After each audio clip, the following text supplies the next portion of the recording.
तो class 11th के student के लिए जो सबसे पहले आपको जानना चाहिए वो है कि आपके सब्जेक्ट्स कौन कौन से हैं। कॉमर्स के स्टूडेंट जो यूजुअली सब्जेक्ट चूज करते हैं उसमें सबसे पहला सब्जेक्ट हमारा है अकाउंटेंसी। कौन सा सब्जेक्ट है? अकाउंटेंसी।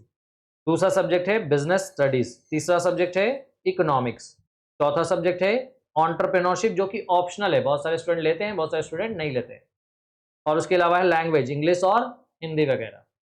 ठीक है, तो अब ये बात आपको समझ में याद रखना है कि दैट कोई भी सब्जेक्ट अगर हम ले रहे हैं तो उसके पीछे का रीजन हमको पता होना चाहिए। जैसे अगर हमने अकाउंटेंसी सब्जेक्ट चूज किया है तो हमको पता होना चाहिए हम क्यों चूज कर रहे हैं, क्या सीखेंगे इसमें। तो देखो, अकाउंटेंसी जो सब्जेक्ट है ना, इस सब्जेक्ट को पढ़ के आप किसी भी ऑर्गेनाइजेशन का, किसी भी तरह के ऑर्गेनाइजेशन का हिसाब किताब रखना सीख जाओ। किसी भी तरह की, अपना बिजनेस कर रहे हो उसका हिसाब किताब रखना सीख जाओगे, किसी कंपनी में काम कर रहे हो उसका हिसाब किताब रखना आ जाएगा, किसी फर्म में काम कर रहे हो उसका हिसाब किताब रखना आ जाएगा, किसी हॉस्पिटल में काम कर रहे हो, किसी कॉलेजेस में अकाउंटेंट हो, तो you can do the job of accountant after studying this subject. अगर आपने सब्जेक्ट को अच्छे से कर लिया तो ये एक सब्जेक्ट आपको अकाउंटेंट बना सकता है। ठीक है, दूसरा सब्जेक्ट जो है आपका वो बिजनेस स्टडीज है। बिजनेस स्टडीज बेसिकली हम इसलिए पढ़ते हैं ताकि हम बिजनेस के बारे में जान सकें। बिजनेस क्या है, कैसे करते हैं, कितने तरह का बिजनेस है, आज के डेट में बिजनेस कैसे कैसे किया जा सकता है, बिजनेस कैसे इवॉल्व कर रहा है, पहले किस तरह का बिजनेस था, पहले लोग व्यापार कैसे करते थे, वगैरह वगैरह।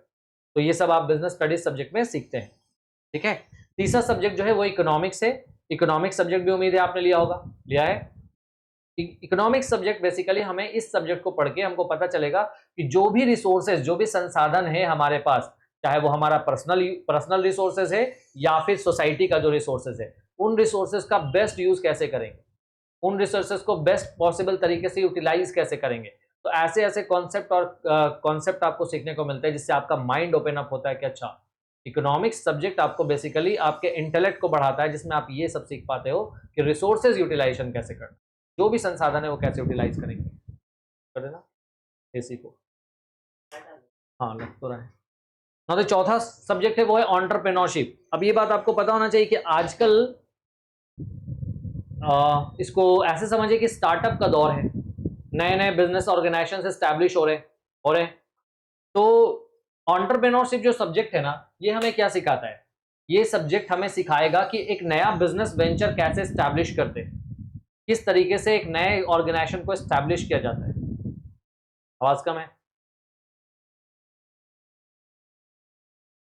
तो एंटरप्रेन्योरशिप जो सब्जेक्ट है ना, उससे हमें जानने को मिलता है कि किस तरीके से हम एक बिजनेस को स्टैब्लिश करेंगे, एक नए बिजनेस को स्टैब्लिश करेंगे, कैसे हमें बिजनेस अपॉर्चुनिटीज आइडेंटिफाई करना चाहिए, मार्केट को हम कैसे समझेंगे, और जो भी चीज़ें हैं एक बिजनेस इन्वायरमेंट में, बिजनेस के आसपास, वो उसमें क्या क्या चेंजेस हो रहा है, उन होने वाले चेंजेस में हमारे सामने क्या क्या अपॉर्चुनिटीज निकल के आ सकता है। इसका मतलब इन शॉर्ट अगर कहा जाए, अगर हम एक ऐसा माइंड चाहते हैं जो हमें एंटरप्रेन्योर बनाए, तो उसके लिए सब्जेक्ट एंटरप्रेन्योरशिप जो एडिशनल है, ऑप्शनल है। कुछ सब्जेक्ट कुछ स्टूडेंट लेते हैं, कुछ स्टूडेंट नहीं लेते हैं। ठीक है, तो अगर आप में से किसी ने अगर ये चौथा सब्जेक्ट लिया होगा तो इसको एज एन ऑप्शनल सब्जेक्ट पढ़ना है। बाकी तो रह गया आपका लैंग्वेज पेपर है, इंग्लिश है, हिंदी है, उर्दू है।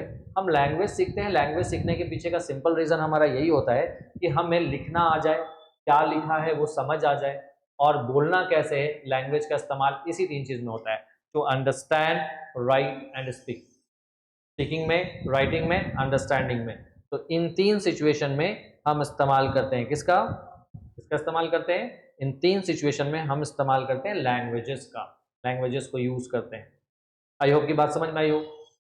अब इसके अलावा शॉर्ट में आपको ये भी बताते चले हम कि कॉमर्स के स्टूडेंट के लिए करियर में तीन तीन प्रोफेशनल कोर्सेज का ऑप्शन रहता है। तीन प्रोफेशनल कोर्सेज आप ऑप्ट कर सकते हो। क्या है प्रोफेशनल कोर्सेज? प्रोफेशनल कोर्सेज का मतलब ये है कि आप इन कोर्सेज को अगर सक्सेसफुली कंप्लीट कर लेते हो तो यू बिकम अ प्रोफेशनल। जैसे सीए का कोर्स है, चार्टर्ड अकाउंटेंट। अगर आप इस कोर्स को कंप्लीट कर लेते हैं, जो कि 3 स्टेज में हो, सारे के सारे एग्जाम 3 स्टेज में ही होते हैं, अगर आप इन तीनों स्टेजेस को क्लियर कर लेते हो, ट्रेनिंग सीख लेते हो पूरा का पूरा, तो फिर आप एक प्रोफेशनल बन जाते हो और आपको एक सर्टिफिकेशन मिल जाता है कि आप किसी भी ऑर्गेनाइजेशन का ऑडिटिंग कर सकते हैं, रिटर्न फाइल करना वगैरह सीख जाते हो। तो बहुत सारे ऐसे वर्क सीख जाते हो कि अब आपके पास, आप कहीं काम करने के लिए नहीं जाएंगे, लोग आपके पास आएंगे। ठीक है। तो ऐसा 3 कोर्सेज है, एक है चार्टर्ड अकाउंटेंट सीए जिसको बोलते हैं पॉपुलरली, दूसरा है सीएस यानी कंपनी सेक्रेटरी, और तीसरा है कॉस्ट एंड मैनेजमेंट अकाउंटेंट। तो ये हमारे पास ये 3 करियर ऑप्शंस बनते हैं। तो ये था आपका सब्जेक्ट इंट्रोडक्शन क्लास 11 के स्टूडेंट के लिए। आई होप कि पॉइंट समझ आया हो। किसी को कोई डाउट्स?